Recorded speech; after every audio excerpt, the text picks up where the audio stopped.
Hello and welcome everyone to Deconstructing the Construct, episode 19. It is September 12, 2017. Are you ready? Are we ready? Okay. Personal experience over the last 3 or 4 days.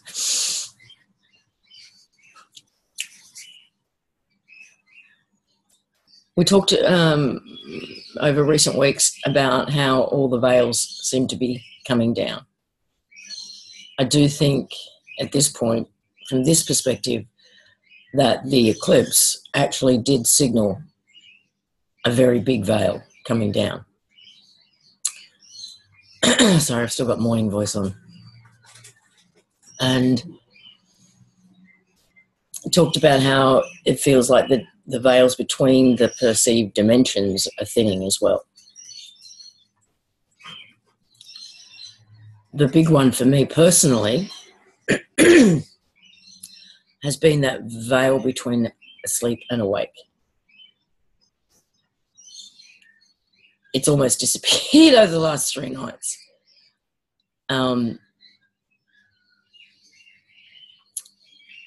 In the sense that there is no transition. I experienced, and I don't know whether he called in on a DTC show or one of the members' calls, but John mentioned having like a sleep paralysis kind of thing. And it was something similar to that a few nights ago. But it wasn't a paralysis. It was a sensation that my body was really, really solid, almost like it had turned to stone. And I had to really kind of stretch and, animate it again. But there's this, for 3 nights now in a row, I think I'm awake. I feel like I'm awake. I feel like I'm not able to sleep. I'm well aware of where I am, the position I'm lying in, all of that, and yet I've got what feels like a dream playing in my head. It's not my own imaginings. It's not my own daydreamings. It's a dream sequence. And it's not a lucid dream either, because it's as if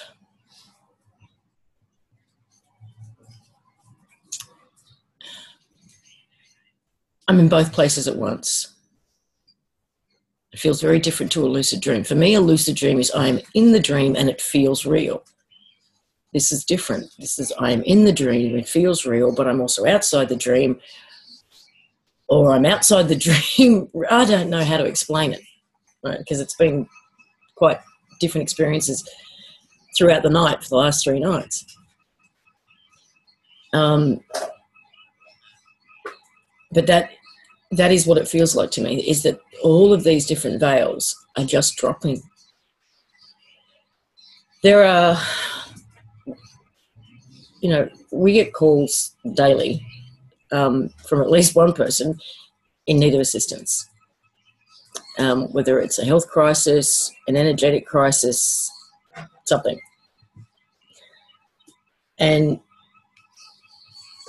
when we go into to look, and this is new for me, there's this whole galactic element that is making itself known or is now visible or something. There's that. There's also a whole new, previously unseen by me anyway, level of thought forms. So it's like we are, or I am, and those I work with are seeing what feels like higher and higher and higher dimensional shit going on, and those involved. There is an element of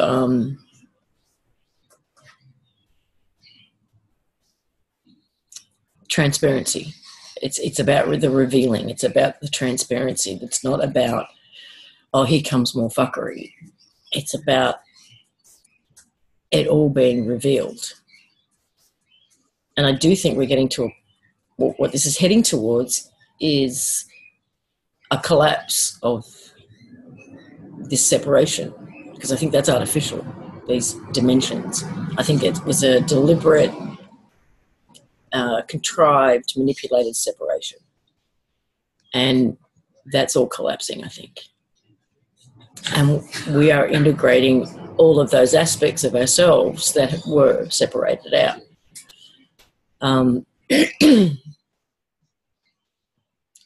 But that's where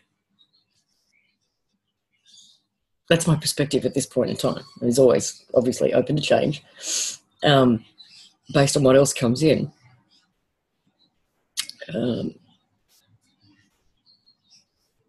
James has also had blurred lines between wake and sleep.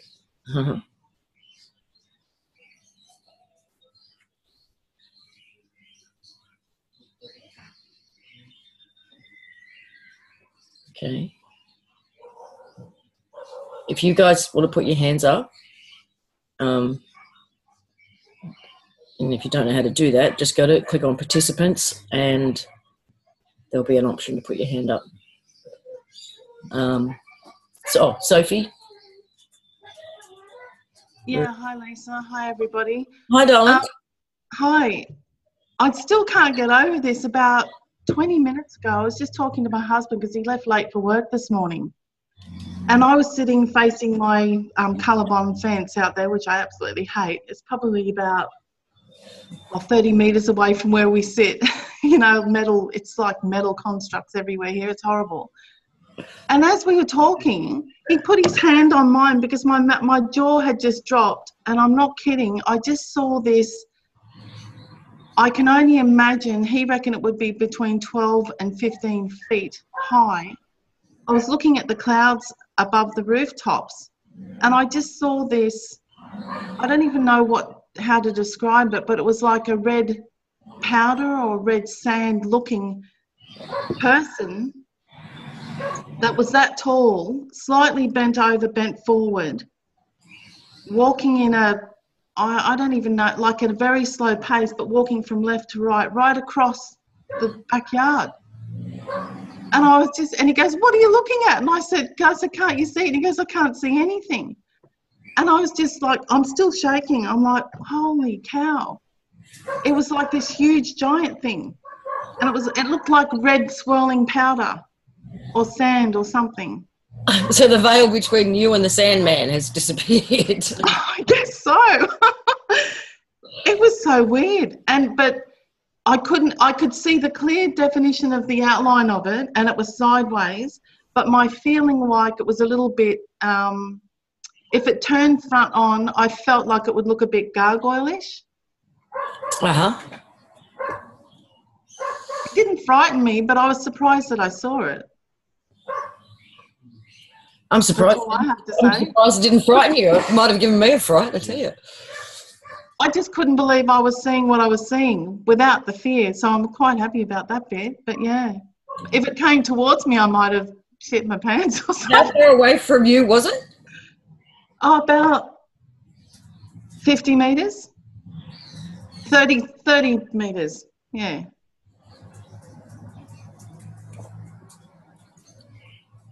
Did it see you? Did it look at you?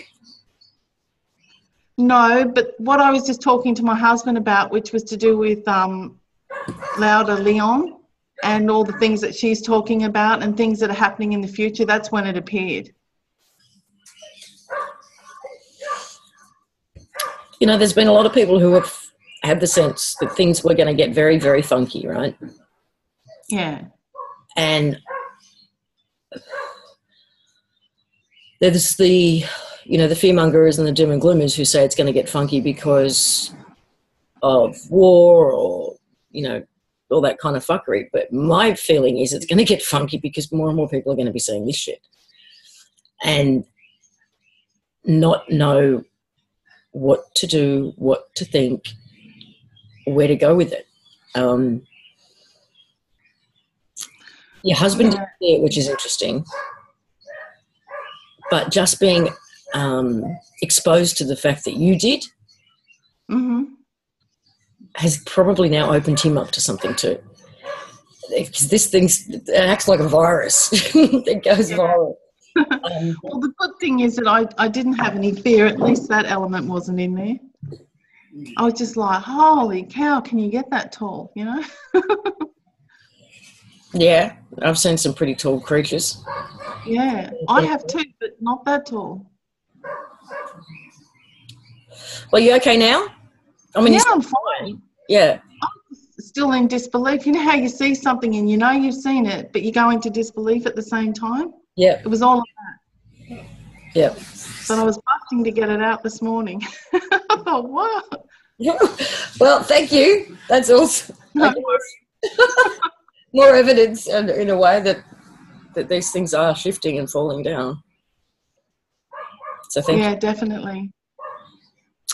We've also got John said he went through all of that last night as well.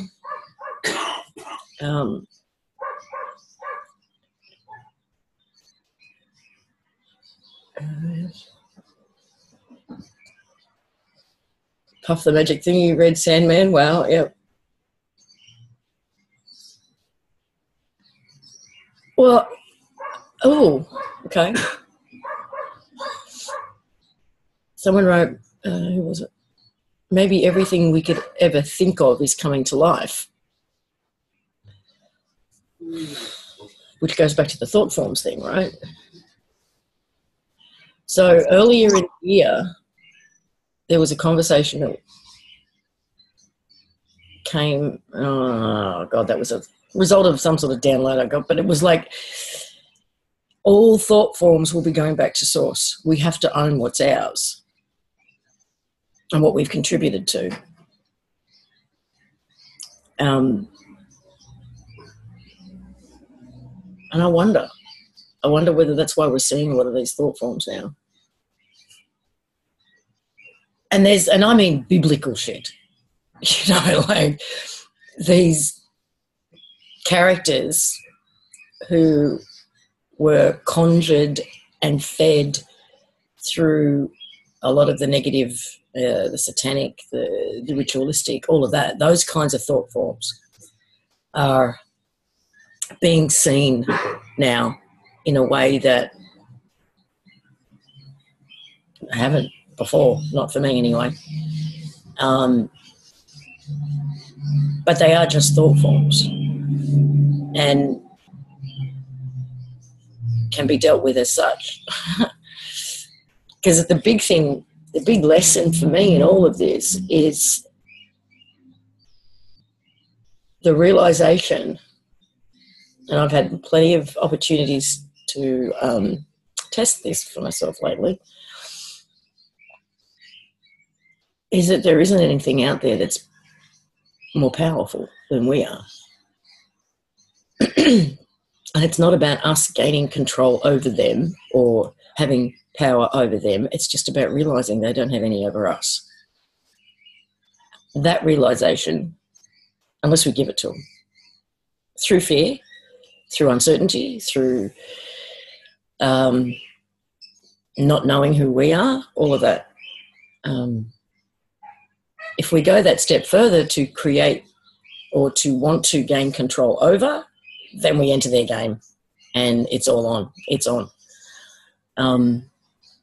But if we just get to that point where you have no power here, something shifts.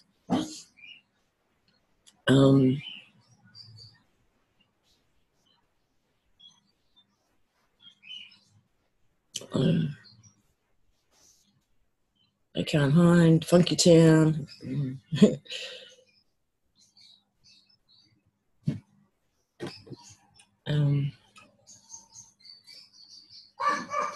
The Marshmallow Man. Yeah, he could be next.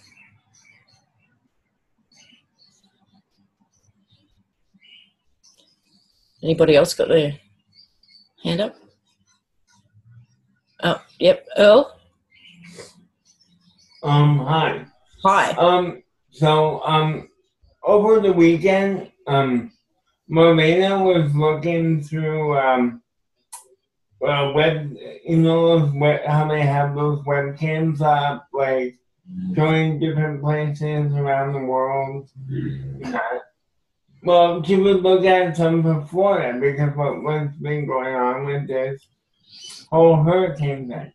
And when she looked at this one video for 1 second, or 1 small second, there was a shift where she saw supposedly another parallel reality where it was sunny, it was beautiful, and there were people at the beach with umbrellas and the dog and kids and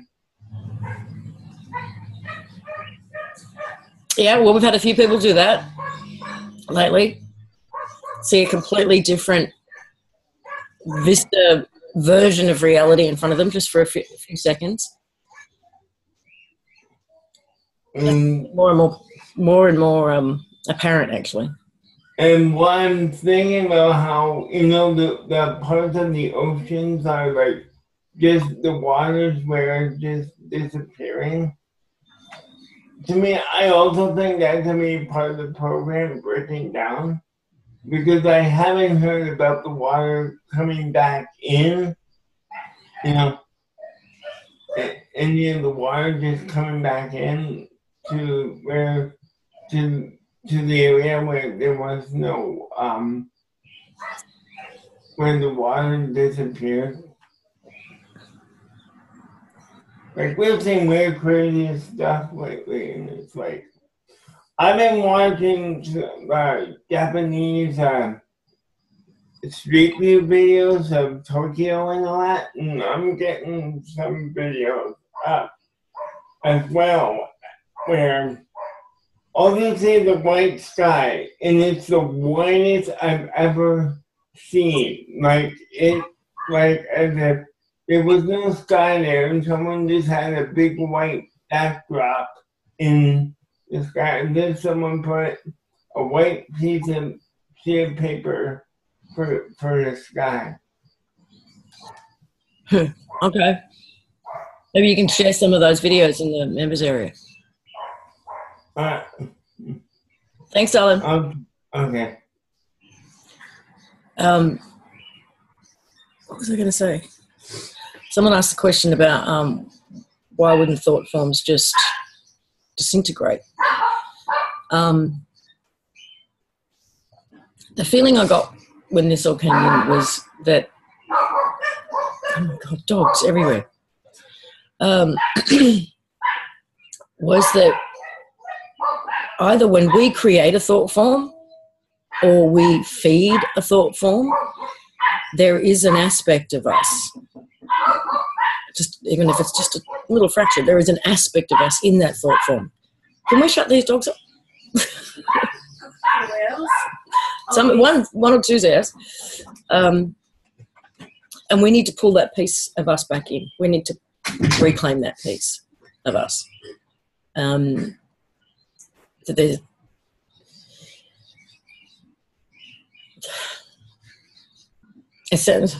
basically that was it. That we don't want to own the whole thing if it's not all ours, but just that part of us that has contributed and fed that thing, we need to reclaim. Part of us coming back together and being whole.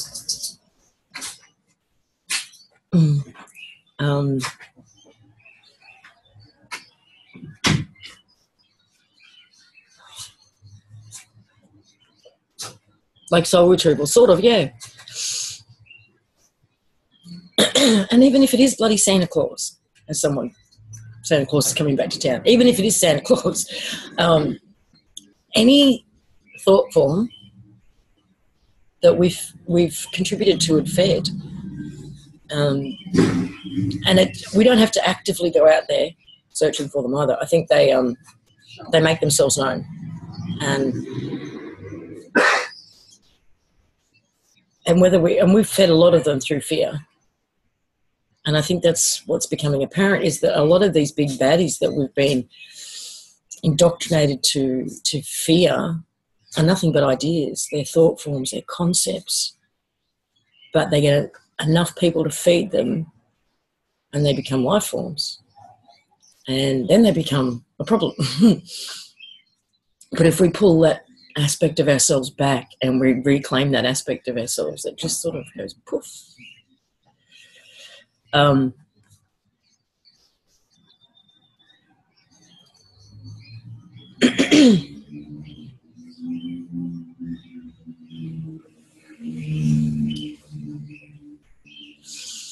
do we do that?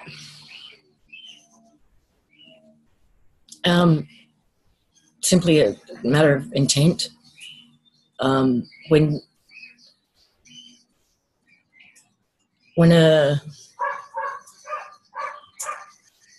something confronts you, whether it's anything that evokes some kind of response, especially a fear-based one, just have a look at it. What am I fearing? Does it have a name? Is it a being? You know, is it a biblical character? Is it a historical something? And has this entity always gotten this response from me? And okay, I claim back, I reclaim any aspect of myself that has fed this thought form and really intend it. Things aren't as complicated as we make them out. They're not these really complex ritualistic processes. They don't have to be at all. It can be simply a statement of intent. And I think that we have become so far removed from who we are and how powerful we are, we don't realise just how simple it is. We overcomplicate everything. I've seen our intent do some incredible things. And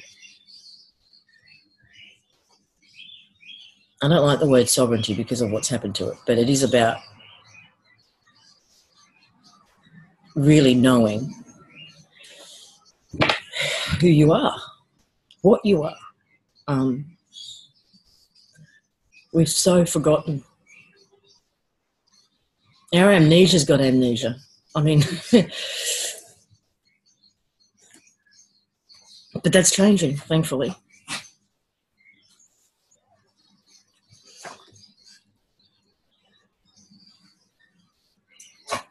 What does that mean, Tom?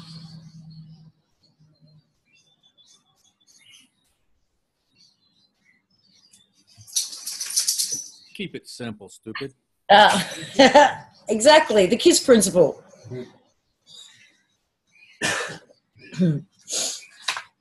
So, okay, what else is there? I have been offline, essentially, for quite a few days. In all respects. And I've had some much needed family time. But, so I don't know what's going on with Irma and all the mates, or fires or whatever. So could someone give me an update? Did Irma head back out to sea as we intended? What happened? What happened there? Can anyone give me an update?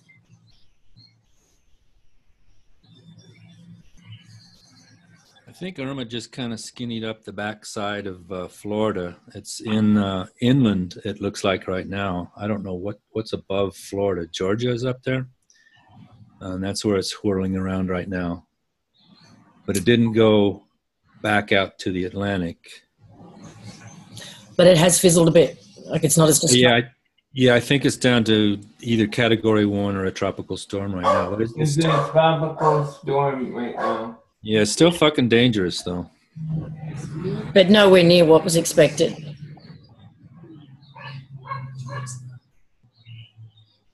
You were Robo.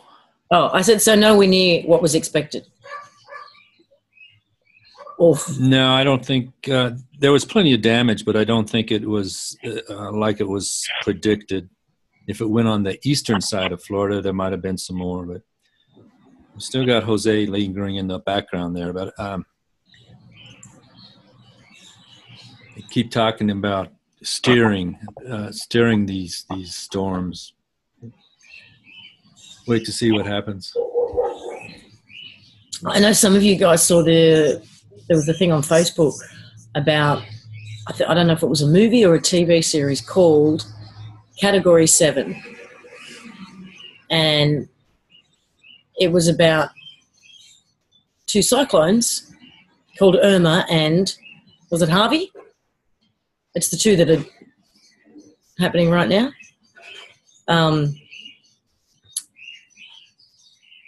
And there was also another image from 2010 with 3 other cyclones that were in exactly the same formation as what's happening now when you look at these 3.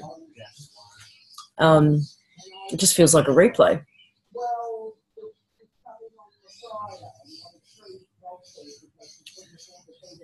When was the Category 7?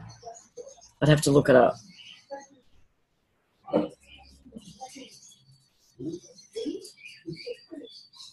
I think that was 2010 from what I read about it. Say that again?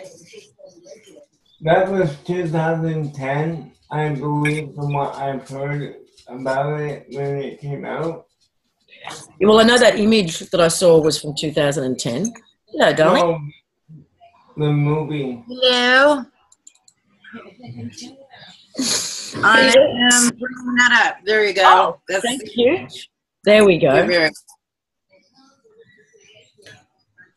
So Katia and Carl, Irma and Igor, Jose and Julia. Also from September. And they all start with the same initials. Don't they? Yeah. And they're in the same location. There's like, it is very, very odd. And do you have the info on the Category 7 show as well? 2005 4-hour television film miniseries that was broadcast in the United States on CBS. Let me, hold on, let me see if I can find it. I think I do have that as well.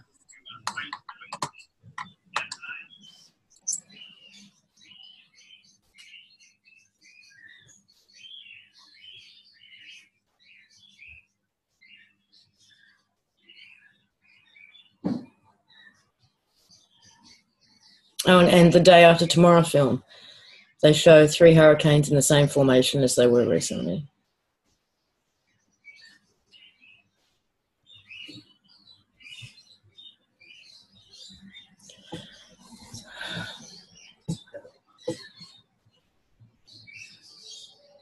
Yeah. Each has male, female names. This transgender thing is getting out of control.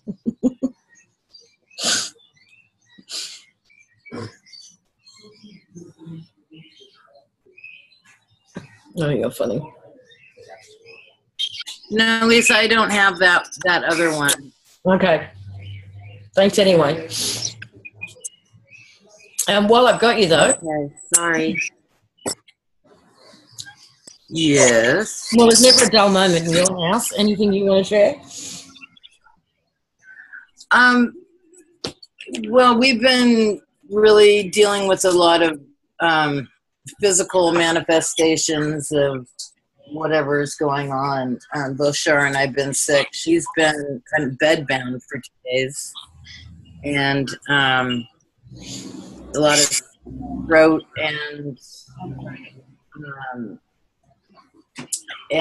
you know, the mucus and coughing constantly. And that, you know, you were talking about earlier about being half in a dream state and half out. That a lot of that going on around here. So when you're up and about and walking around, or when you're trying to sleep? At all times. it just seems to keep going. I like the last 2 days, I can get up and do things for a little while, and then I have to lay down and I just kind of pass out for a while. So it's just been continuous.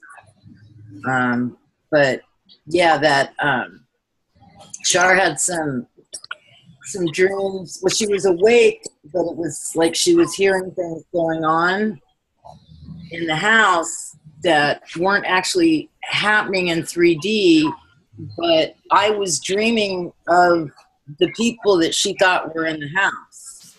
So I don't know if we crossed over in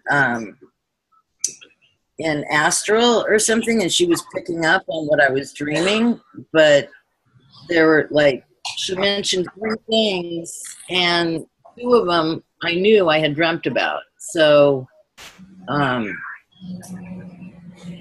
our focus has been on trying to keep ourselves well and keep the kids well too. So that happened to me last night too.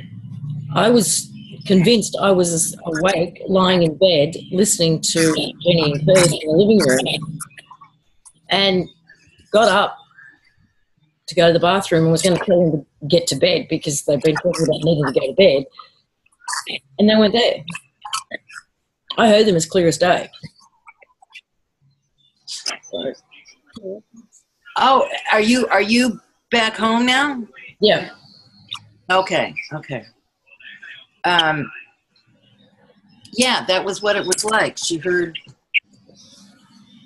me talking to a couple of people in the living room and telling him that I was not going to wake her up because she was too sick and she needed to rest. And in fact, she actually asked me this morning if there were people in the house last night. Oh. Okay. Oh yeah. The other thing she's had is she heard church bells going off. Well, it's not like church. I'm not saying it's church bells, but I'm trying to get the sound in your head when I say those big bells that hang in the towers, and you pull the string and they make the loud. It was like 2 of them, and they were going off, but they were going off in my kitchen. It's like bizarre stuff.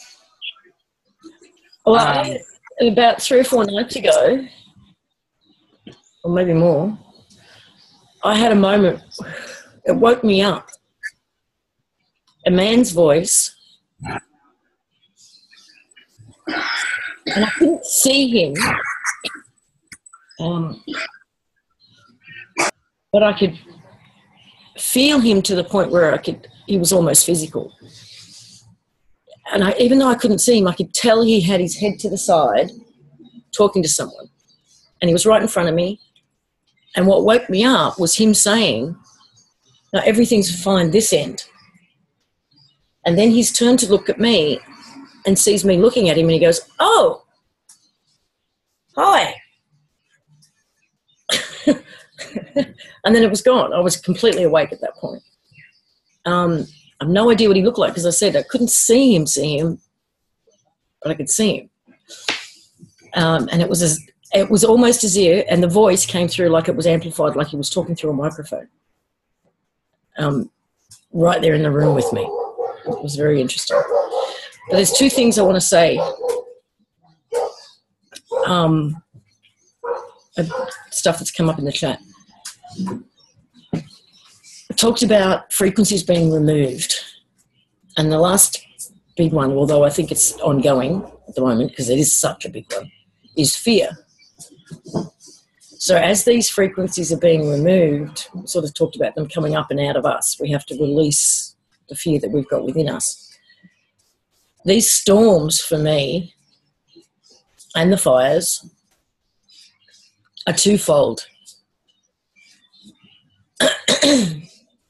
In the sense of, I do think they're completely manipulated in order to induce fear, to make up for the fear that's removing.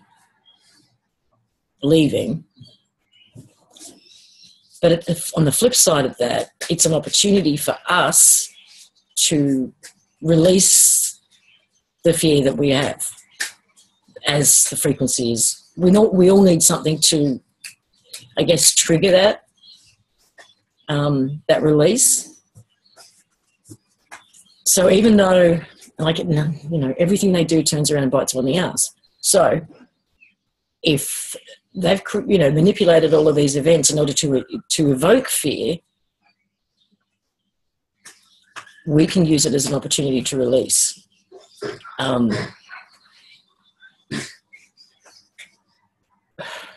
Does that make sense? It absolutely makes sense to me, because I get the distinct feeling, impression, knowing that they are pushing so hard to make this such a huge deal, the hurricanes and everything that's going on with the fires and the earthquakes. And but even though, like, they canceled school for the kids today, and there's been some rain and some wind, but it's really not a bad for us here. I know that in some parts of Florida it's pretty bad, but they certainly are pushing again very hard to make to put people in this constant state of fear that there's always something going on, and it would make sense that they have to do something to make up for the fact that the frequencies are changing. Yes. Well, that's what I get.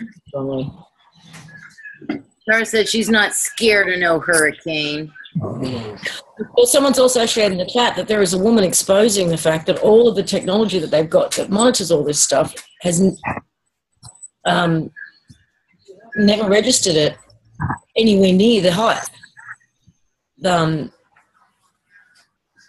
And hopefully someone can share some links with me so I can with the archive. And that doesn't surprise me at all. And it just feels like whatever frequency they sense is on the way out. I'm going to have to mute you. Don't want to so much interference in your life. They have to make up for, or they're going to try and make up for. And fear is a big one right now. And whether it's in our whether it's coming up in our personal life or whether it's going to come at us through mass media, we're all going to be given chances to release these fears. The other one that came up that I wanted to address.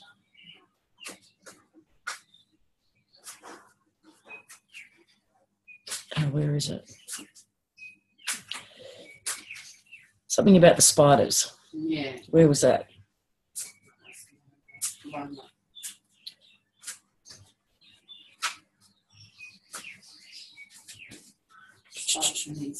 Yeah, I can't find it. But there is a spider realm.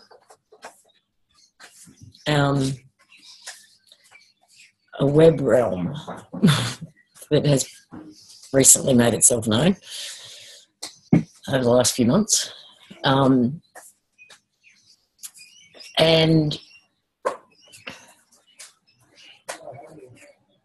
there is a mother spider. And this is, from what I can gather, it does act like a web. It's an entrapment realm. And it's something that we've dealt with on and off for about 3 months, I think. Do you want to speak to it?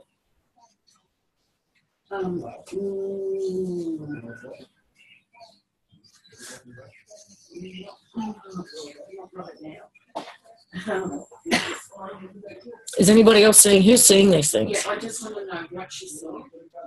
Loma, you want to share what you saw or what you're sensing? Or? I don't want to feed it.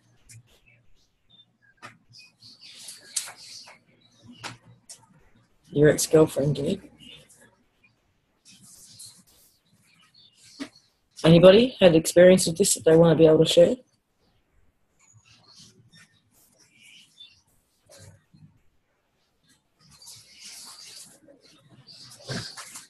Got a couple of yeses here, but no one's.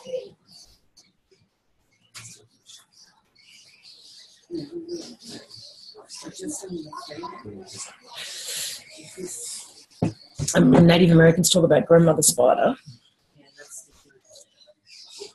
But I think she's a nice spider. Yeah, this is a new version of this is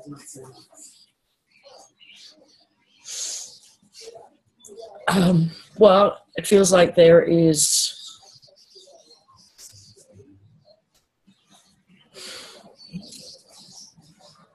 again, organic, original spider realm, and that aspects of that were infected with the virus. I'll put it that way. That's how it feels to me. So there is a positive, there can be a positive experience where it can, I don't know whether this is the same weaving realm that others refer to, but you can look at it like a weaving realm, as a spider web weaving. And it's weaving a beautiful tapestry of intentions and manifestations and, all of that. And then there's an aspect of that was infected with the virus, which is all about sticky entrapment and poison. So it depends on who you come across. If it's a big black thing with big red fangs and eyes, it's probably not the good one. I had an experience in the energetic with the members, and there was lots of tiny little spiders all over me, but they were multicolored and beautiful. And it was very similar to that scene in Avatar where he's standing there and all the seeds dropped on him. It was a bit like that. There was no fear. There was nothing to fear. They were lovely. They were very pretty. And they were tiny. But I've also seen, the inverse of that.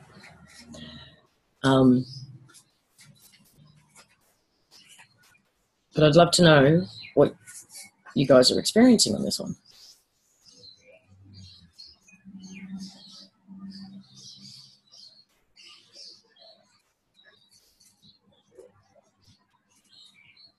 Ooh, internalized nanospideys with faces. Ew.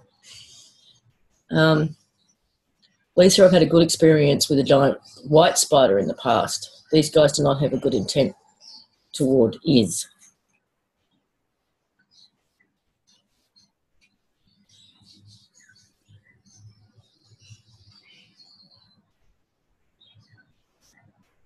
Us. So you had a good experience with a giant white spider in the past, and these guys do not have good intent towards us. You mean the white spider?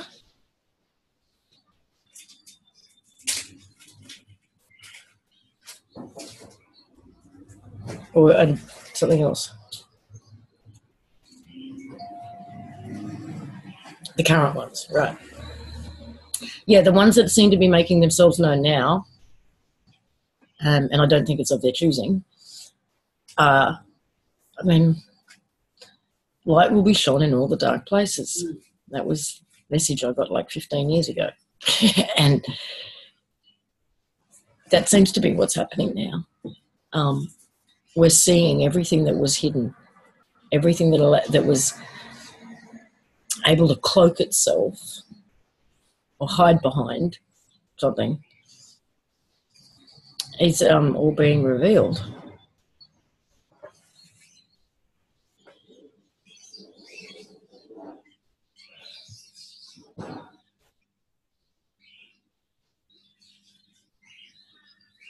Yeah. Who's noticing more and more people, especially those you wouldn't expect or didn't expect, waking up to this stuff or having experiences that they can't explain.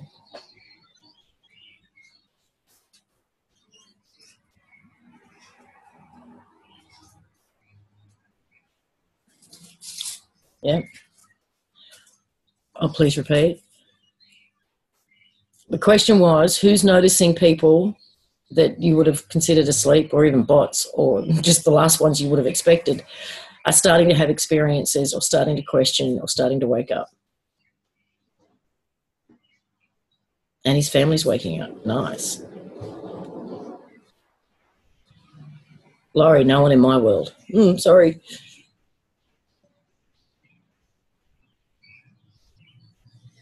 More interest out there. Yeah, I'm still blown away by how many people are now talking about it. The fact that this is a construct and a hologram or a virtual reality or a video game. I mean, that has just exponentially over the last year just gone nuts.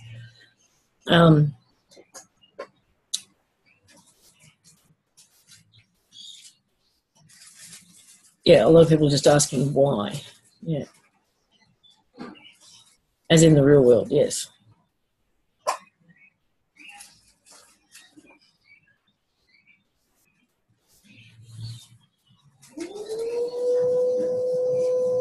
Yeah, I was in the shop the other day waiting to be served, and people in front of me were talking about the Mandela effect.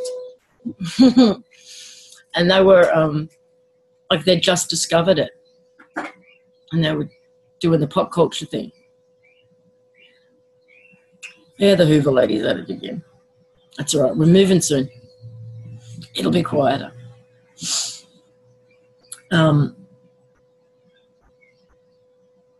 I'm very, very encouraged by the stuff I'm hearing at it, you know. And it's kind of a fun exercise to go out in public and just walk the streets and do the shops and, you know, listen in on conversations.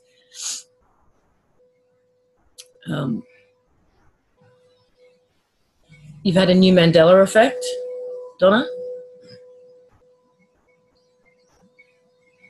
Yeah, last week it was about 4 o'clock in the morning. I woke up, I couldn't go back to sleep. So I decided I'd go into the room where I have the Wi-Fi, because before I go to sleep every night, I unplug the Wi-Fi and I pull the cord up over the router and have it hanging off the desk so that I don't have to reach behind to try and find it in the morning. So I went to the room and I plugged the router back in, and then I found my iPad, went to bed, and I was sitting there for about an hour surfing the net, looking for something on YouTube to listen to, and all of a sudden it said, everything went blank, and it said, Safari cannot open the page because you're not connected to the internet. So I'm like, oh my God, there must have been like a power surge or something. So I went out to the living room to look out the sliding glass doors to see if everybody had power or if there were any lights on. And I could see some lights. So I went back to my room to check my iPad again. And there was still no Safari connecting. So I went into the room where the router is, and the cord has been pulled out of the router and is hanging over the front of the desk, the same way that I always leave it before I go to sleep at night.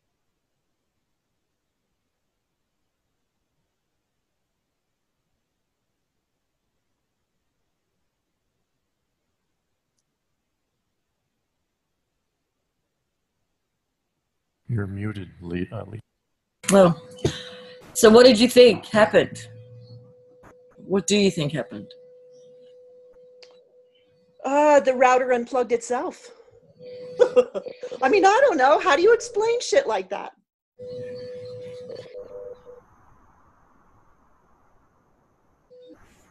Excuse me. You don't. Exactly. But I know it happened. I mean, I was wide awake. I couldn't go back to sleep. So I said, well, and I normally make myself stay in bed and just try and meditate or something. But it was like I was wired. I said, I got to go do something. I'm wondering whether you had one of those moments where you thought you were awake. Because that's how real it is. Or... But I got up and walked around. Yeah, I know. I mean, we've had, obviously, technology and my computer and stuff has been messed with.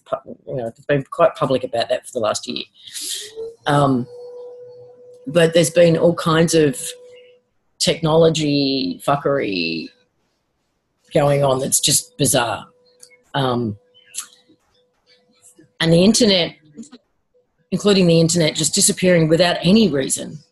You know, you call the company, no, it's fine. No, you've got internet, not a problem. The router's all lit up, everything looks good.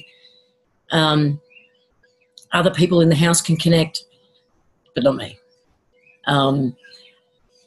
Computers moving, voices coming out of not mine, other people's as well. I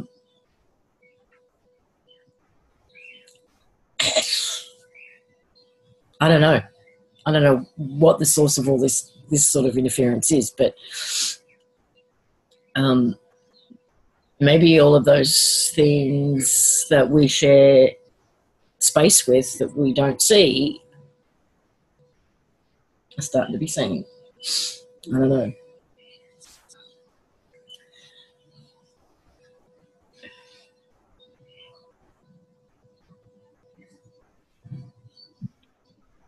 Lisa, can you hear me? Ah, yes, I can, Annie.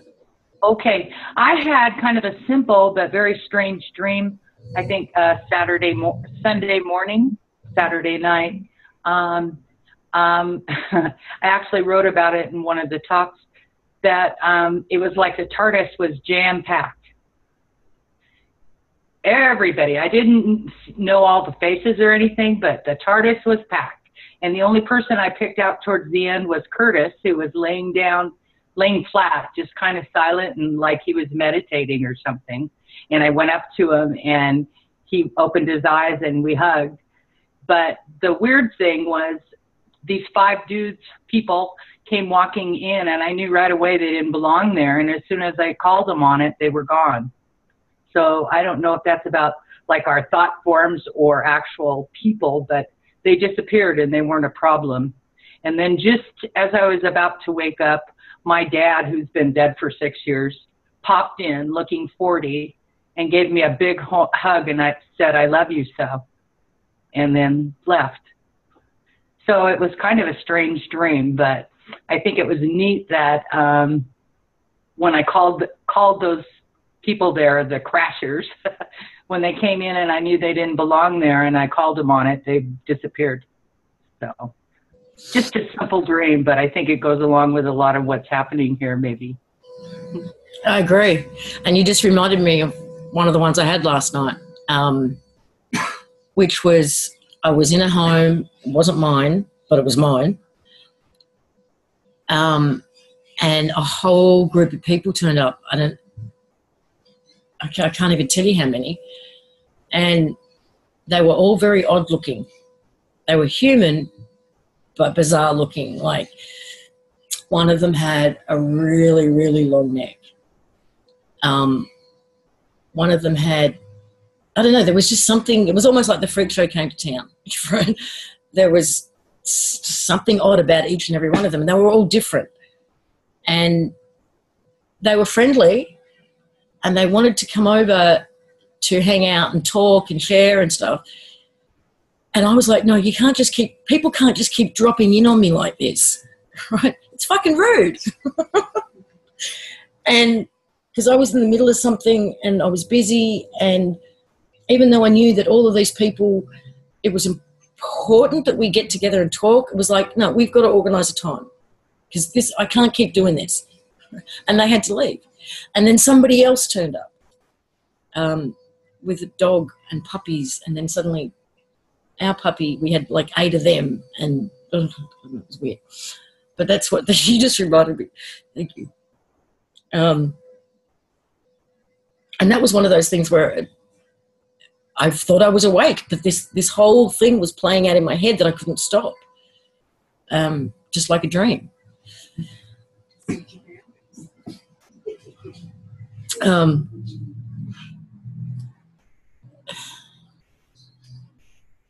Yeah, things disappearing and reappearing, yeah. Oh, God.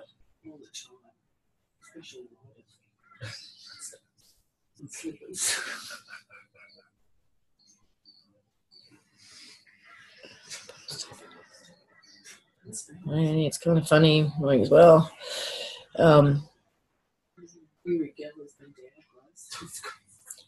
you just reminded me of another aspect that happened last night, and then it's gone again. Oh, no, it wasn't last night. A few nights ago, because when you said your dad popped in, I was seeing this part of people's faces, just the eyes, like that. And they were all beautiful. Like, you could see they belonged to very beautiful faces. Male and female, all young, all in their sort of late 20s, early 30s, and looking in at different angles. And it was almost like they were just popping in to have a look. Right, what's going on? All very soft, gentle, loving. There was nothing negative about it. But it was, just popping in to have a look. It was weird, all from different angles.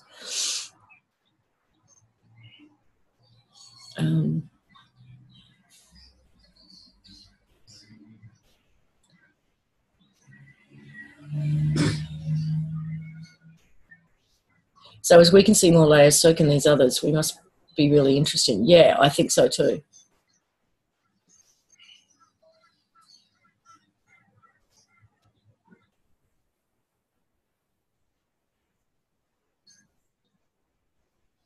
The watchers. Yeah.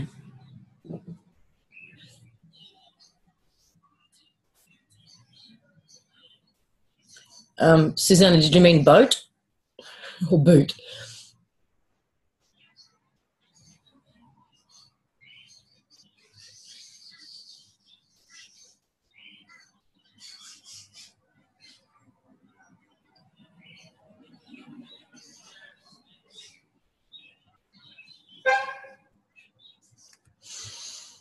Boat, yeah.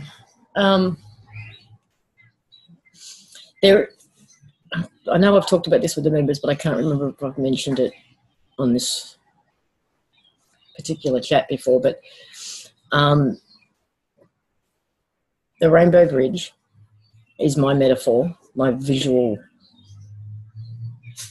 for this merging that's taking place.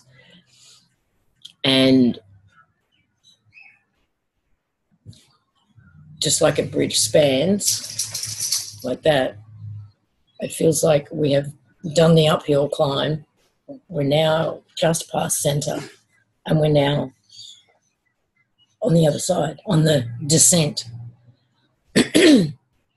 And Lilu's poem keeps coming to mind of red is for the descent, because even last night I was flying into the Gold Coast at sunset, and I have never seen a sunset like this in my life.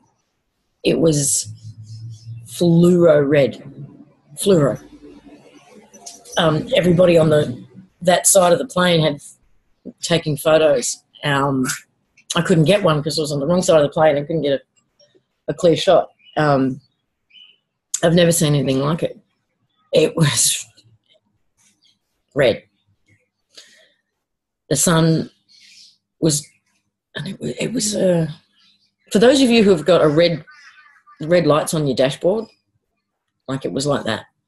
It was bright, deep red. And red suns are being photographed and videoed more and more.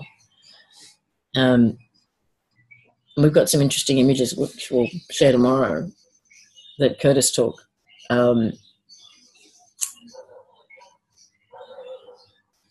Of this pink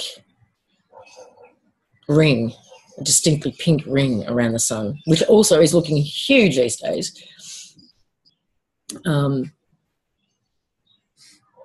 All the world's a stage, yeah.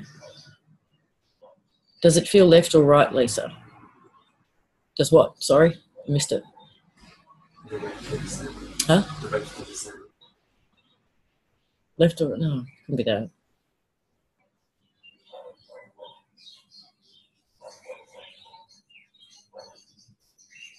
Sun's been huge, yeah.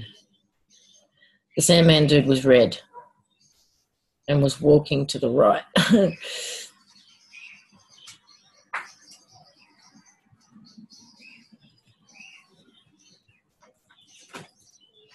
Still just boring white hair.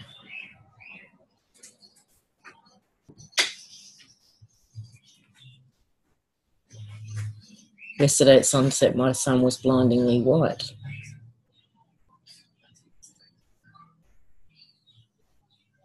Oh, exit stage, right, yeah.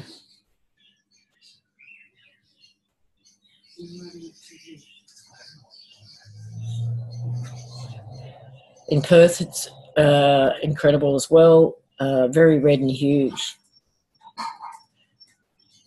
Yeah, I just wish I managed to get a photo of yesterday because it was from the plane. It was amazing.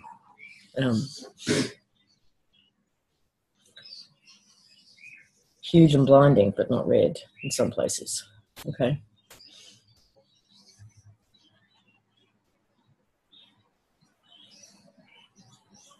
It's been red many days here. Yeah, I don't know. Something to that poem. And to me, the descent was marked by that dragon we saw in the sky. That was, to me, that was the beginning. Because I've never seen anything like that in the sky. No, ever. All right. So if anyone's got anything to add, hands up. Speak now or forever hold your peace.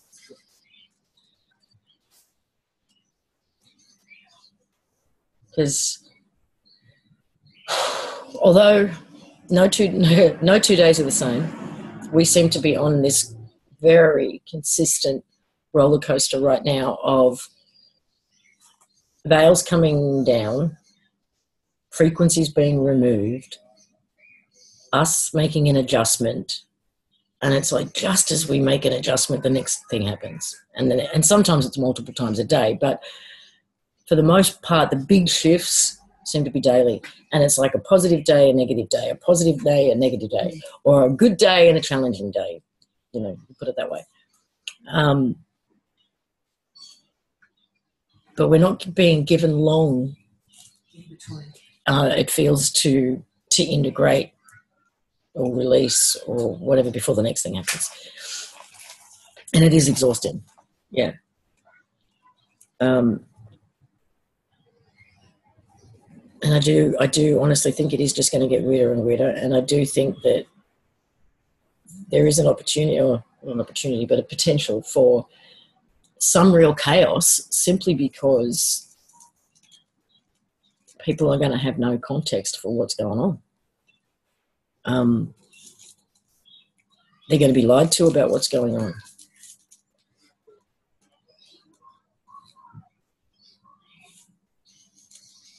And I just want to put this question out there.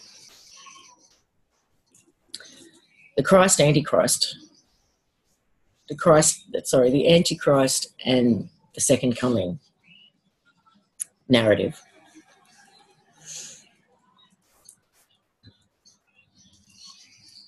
I feel like things haven't gone according to plan. And they haven't been able to play that one out the way they would have liked. However, I still think it is the plan. And now they're scrambling for circumstances and events to bring that one up. It feels close. Anyone else getting that?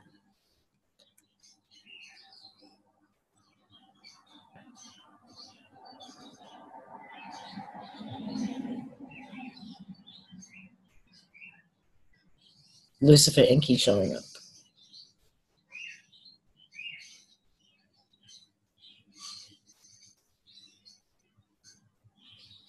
Yep, like those hurricanes and the fires, the fading waters and earthquakes, all almost at the same time. Too many things so close together.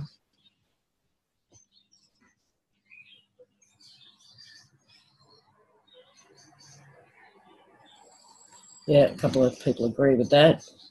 No, I don't see any potential candidates either. But I can feel that meme in the air. I haven't seen anything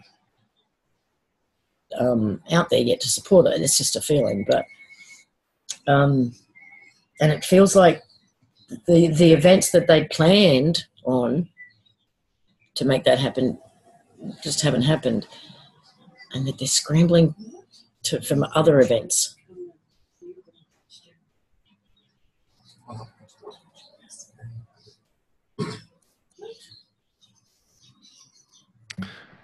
If I might. Yes, you might. It seems the quotient of distraction has gone through the roof. I mean, a number of events and circumstances, and they keep bringing up this and they keep bringing up that. I mean, the amount and the number and the frequency is just off the charts. Like they're trying to distract everybody, no matter what your agenda, no matter what your level of understanding, however you want to look at it.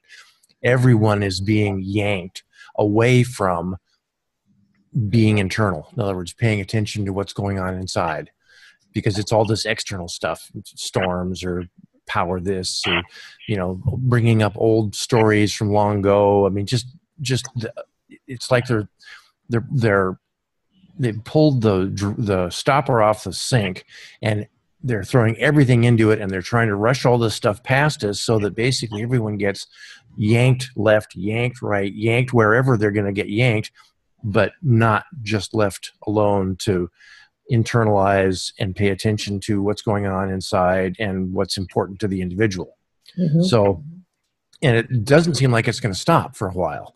I mean, we've got the 13th and the 17th and stuff coming up, and that might be a big thing. Now they're talking about the 23rd, and there's all these factors that are nonstop, ongoing, and even the alternative media and stuff getting swept up in it.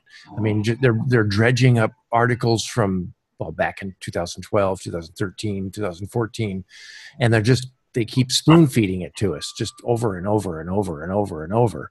Mm-hmm. And it's like they're trying everything they can to try and, look over there, not pay attention to what you're supposed to be looking at, which is the opposite of where they want you to look.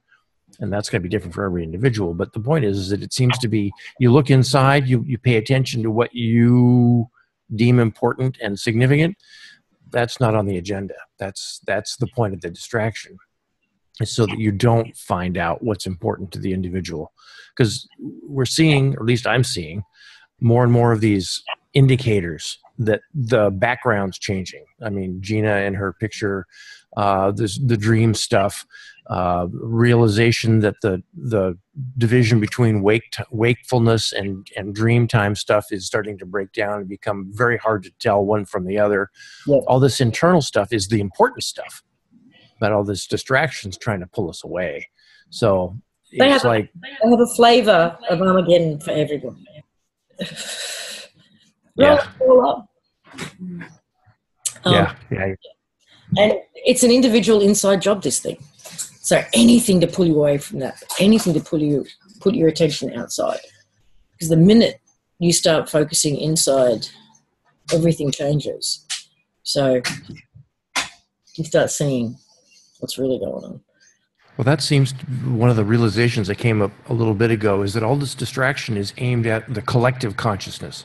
And, the individual is part of that, but if they can steer, or that's been their trick all along, is steering the collective consciousness away from where they don't want it to be.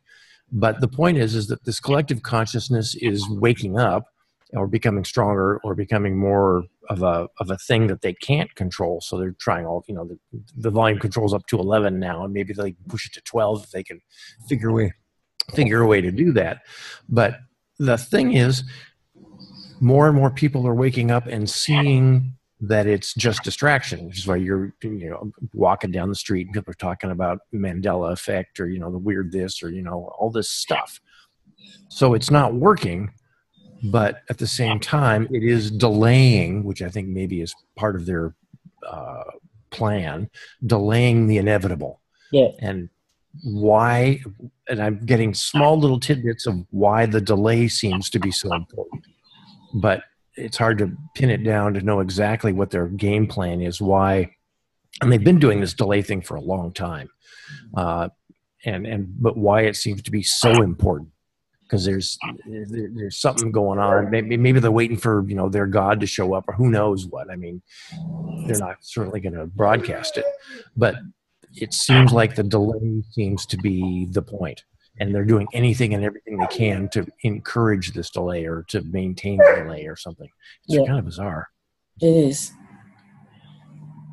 They have a plan B that they think will work if they can just put all the pieces in place. If they can just wait long enough. Yep. Hi, Deanna.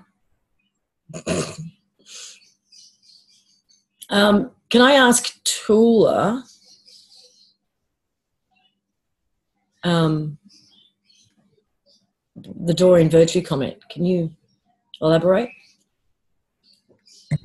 Yeah, Andrew Martin on his video yesterday was talking about how she's gone like reborn Christian, like she's a born again Christian, totally went the 180 on the Jesus theme.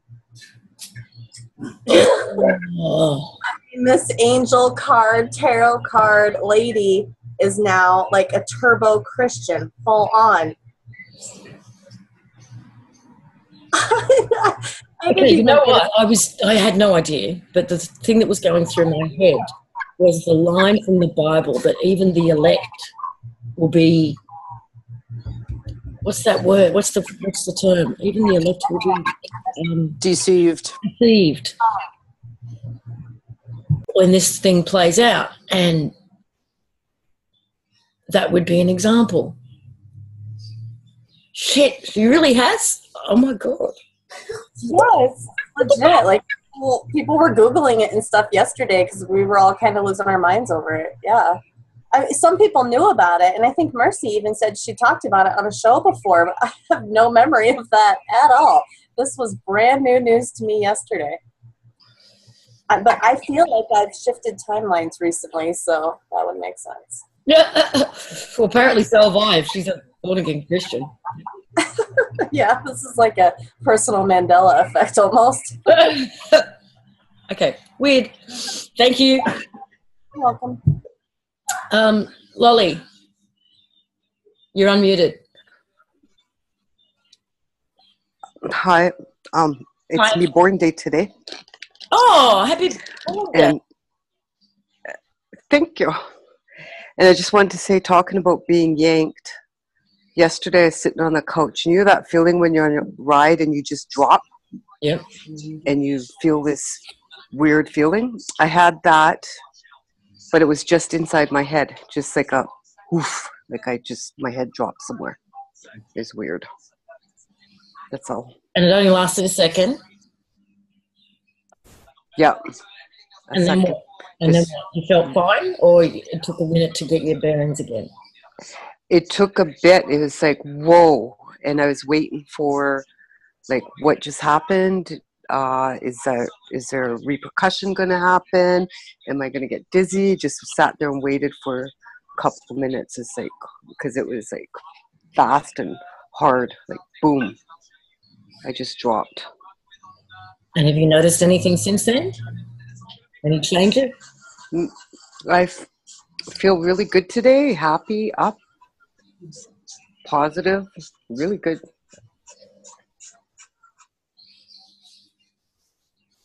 I wonder if that was an integration.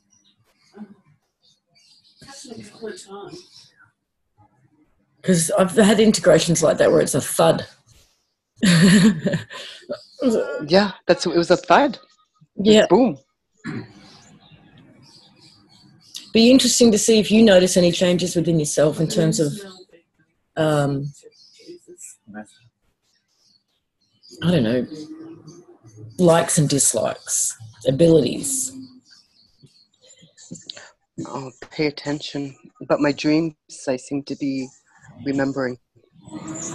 Since then, you're remembering your dreams? Kind of. That was just yesterday, so. Ah, okay.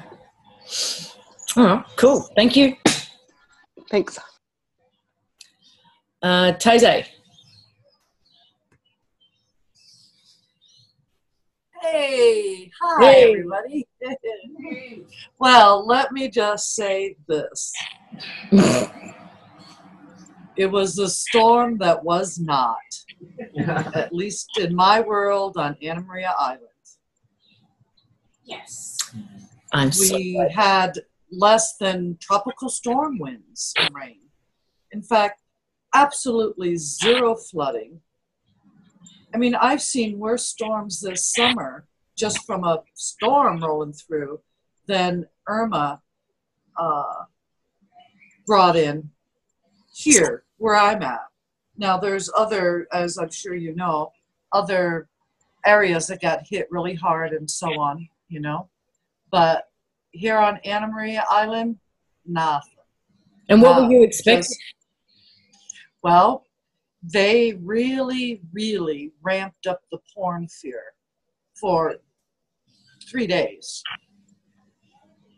It was broadcast that it was a Category 4. It was going to go to the east and to the west, and then as it tracked north of Cuba, and then made a left or made a right and headed north.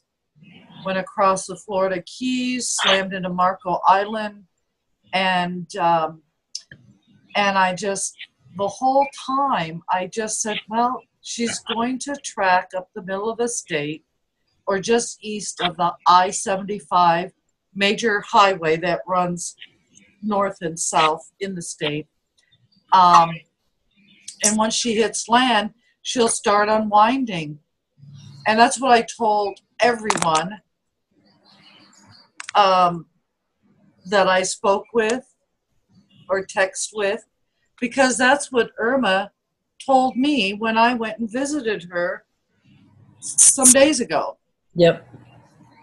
Right? And that's what she did. And I just asked, you know, anyway, so that was really lovely. But hey, when the potential for a big storm, you prepare for what might be worse, and you go with the best outcome, right? So I did that, and we had to lock down and the resort, which is right across the street from the beach, and so on like that. So it was 2 days of hard work, and then I just packed up stuff and my dog and stayed at the owner's condo, which is a steel frame concrete building 3 floors up in the middle of the island, with my best friend and her dog and the resort cat. Now, she gave me a little run for my money because it took me 3 trips back to the resort for her to finally come out of hiding and come to me so I could take her into the condo for the storm. So a lot of tree debris and all of that. But I got to tell you just one funny story. The one moment that gave me a moment of pause was when it was all said. We got all moved in with food and bottle, you know, filtered water, all of this stuff. Decided, well, let's take the dogs down. My girlfriend had left a couple of things in her truck in the under building parking lot that was completely sheltered from the storm. And at that point, our phones were charging. And I checked the door, and then it was unlocked. So we went down. We just left it unlocked because there was nobody in the complex. Got back up, and son of a bitch, if the door wasn't locked, We had locked ourselves out. And the bridges were up. No one was allowed on the island at that point. If you were on the island, you were there for the duration. And I tell you, my heart sank down to the floor. And I just was like, what the fuck? So I looked at Jude. I says, you got any tools in your truck? She says, no, but I've got some down at my house. I was like, well, let's go get your tools because we got to break into this motherfucker. You know? So we hop in her truck. We drive down the island, I don't know, 1.5 miles to her house. She goes up, brings down a container of hand tools, various sizes of screwdrivers and wrenches and whatnot. Get back to the condo. So I get a screwdriver and a hammer, and I'm thinking, well, maybe I can pop the pins in the hinges of the door. They weren't budging. I'm like, well, let me see if I can slide the screwdriver up into the window frame. And now hurricane windows, no. So the tool container is sitting at my feet, and I just looked at it, and I started digging through it. And Judy says, she says, what are you looking for? I says, I don't know, but it's in here. And within 5 seconds, my hand collapsed on a chisel. And I took the chisel and stuck it in between the frame and the door lock and popped that son of a bitch just like that. And in we went. And that was the only hiccup. I thought you were going to tell me you found a spare set of keys. No. So that was that. But it was funny because she says, what are you looking for? And I was like, I don't know, but it's in here. Whatever it is, it's in here because we're getting in this. We're getting in. Damn it, we are getting in. And so we did. So that was that. So now I'm back home. My bed is made. My food's put away. My house is back in order for the most part. We never lost power. Nothing. Nothing. Well, I'm very glad to hear that. I am too. And I think, you're not alone. I think a lot of people were prepped for the worst and are standing around going, yeah. Okay. Where is it? They were predicting, here's some of the fear porn. As the storm came ashore, they were predicting 3 to 10 feet storm surge up and down the west coast. That's huge. That would have washed out the resort and done some serious issues, flooded the island.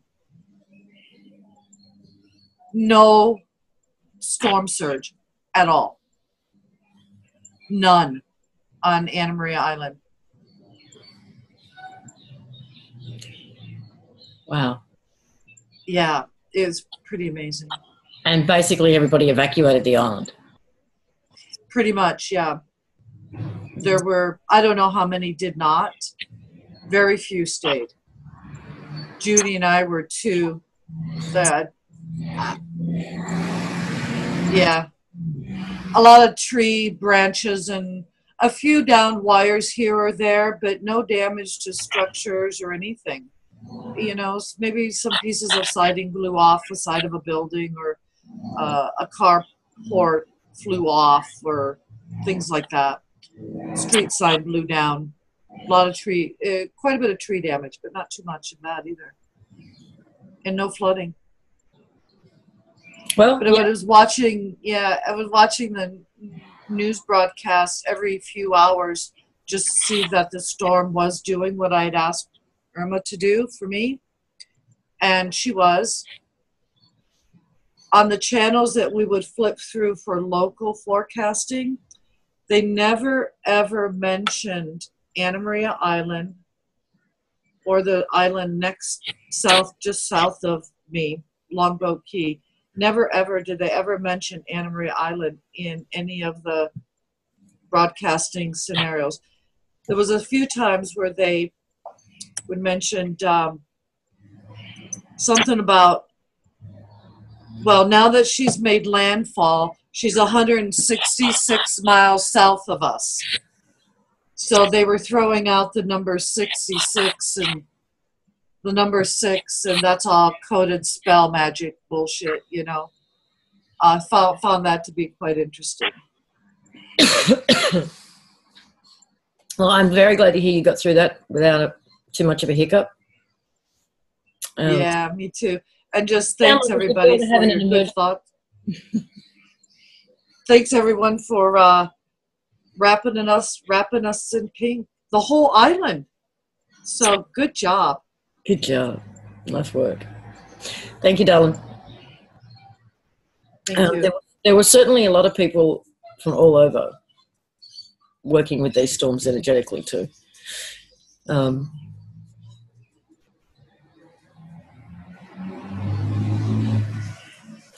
I think everyone should give themselves a little pat on the back.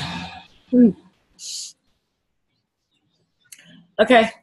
Well, I'm done, unless you guys have got something you want to add. That's the way we roll. We pick that shit out. No more hands up at this point. All right. So no fear. If anything presents itself that invokes or evokes that frequency, see it as an opportunity to clear it, let it go, see through it. Eyes open, no fear. That's it.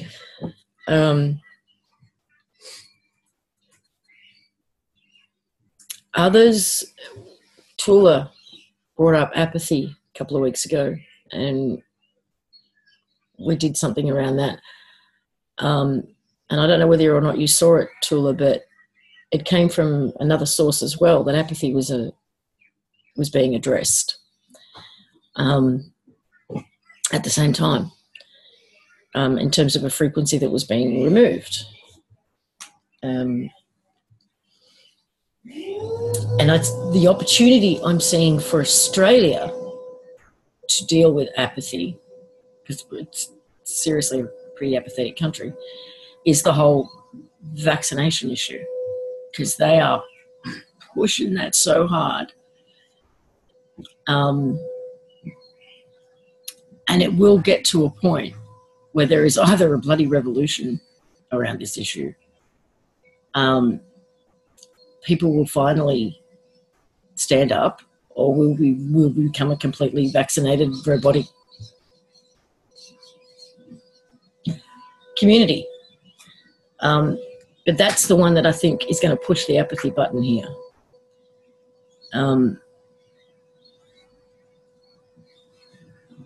it's going to be probably a different thing for each community, country, area. But that's the one that has the potential to do it here. Because we've had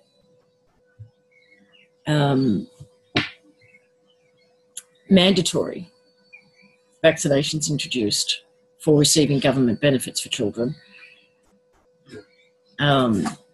And there has been a big influx of kids, you know, the 4 or 5 mark, who have had to have what they call the catch-up schedule. And they're being injected with as many as 10 or 20 vaccines in a dose. And the number of cases of perfectly healthy, normal children who are now far from that has skyrocketed to the point where, I think I mentioned this already, there's now resus units in hospitals for the kids who go in to be vaccinated. And now they're trying to push for it being mandatory to attend school. We're seeing an influx of people pulling their children out to homeschool. They've already done it in some areas for government jobs, for adults. You have to be fully vaccinated. And when we've got a prime minister who is heavily invested in the industry, in the pharmaceutical industry, and in particular with a company that manufactures these vaccines, I'm still in shock that he has not been called on it, that he hasn't been outed, that there is no there's nothing. It's not even being discussed as far as I know, on mainstream or within the political arena. So that what level of apathy does that take? So to me, that's the thing that's hanging over our head to kick off apathy. And it'll be interesting to see what it is elsewhere in the world.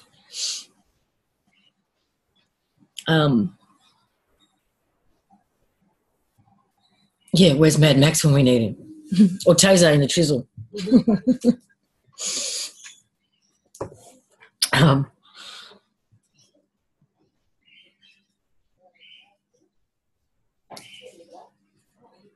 Yeah.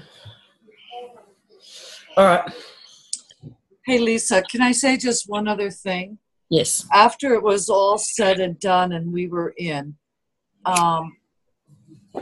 Judy, my friend, says, dang, I'll ride out any hurricane with you, right? So after a while, I sat back and thought, well, if we create our world, what the fuck was that all about? Right? Why did I lock myself out? And I had to wonder to myself, I'm just going to throw that out. It was only for me to know that no matter what I create, I always create the way out to make it better. That's how powerful we are. And it was almost like a validation that no matter what I bring my way, cream rises to the top sort of thing, which is what we all do. Yeah. Right? Yep. So that was just kind of that thought. And then many years ago, I had a phrase that was put out in my ears many times. It was back in 2010. And it goes like this: stand back and witness the miracle working power of an ever loving God. Me, you. So when they bring up God and blah, blah, blah, I always ask, which God are you praying to? Because there's many, many gods, right? So anyways, I like that phrase. It reminds me of how much magic we do have within us when we can get to it. And there is magic everywhere right now. Absolutely. Yeah. It really is. Look for it. Yeah, seek and ye shall find the magic. For sure. There you go. And as far as what we're waiting for, we're just timing. Timing is good timing, I think. We got to wrap our heads around what it is we are, all kinds of stuff, and drop the programming. Yeah. And allow paradise, and allow ourselves to create that which we desire. Anyways, good night, people. Good night, darling. You just triggered me on something. It goes in, it goes out. Welcome to the sieve. Welcome to the sieve that is my brain. Oh, it's gone. Maybe next week. I know. All right. Thank you, everyone. Members, I'll see you tomorrow. And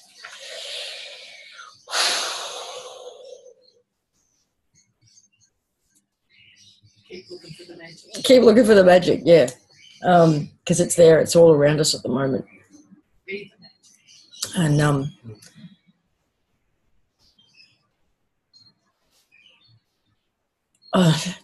okay, this is kind of what I was going to say, which was we are in such a powerful manifestation place.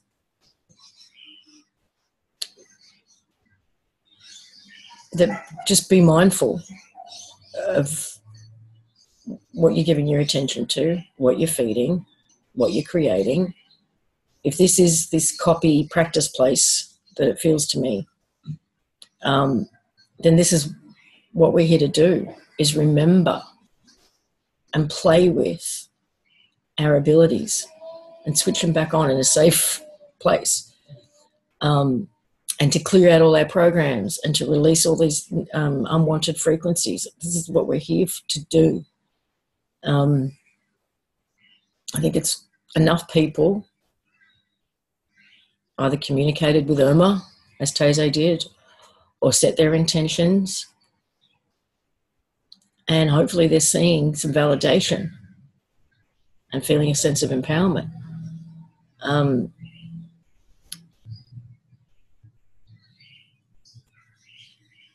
But you want magic, you'll find it. It's there. And sometimes this roller coaster happens a dozen times a day, you know, and there's magic, and then there's perceived fuckery, and then there's magic again, and then there's perceived fuckery. And everything is becoming transparent. And by that, I think we've gone well beyond the transparency of the 3D shit. We're now in the transparency of the energetic and the so-called dimensions, the so-called whatever. And whether you're seeing the red sandman in your backyard or creepy spiders or whatever, you know, I mean, there's going to be more of it. And whether you're seeing home.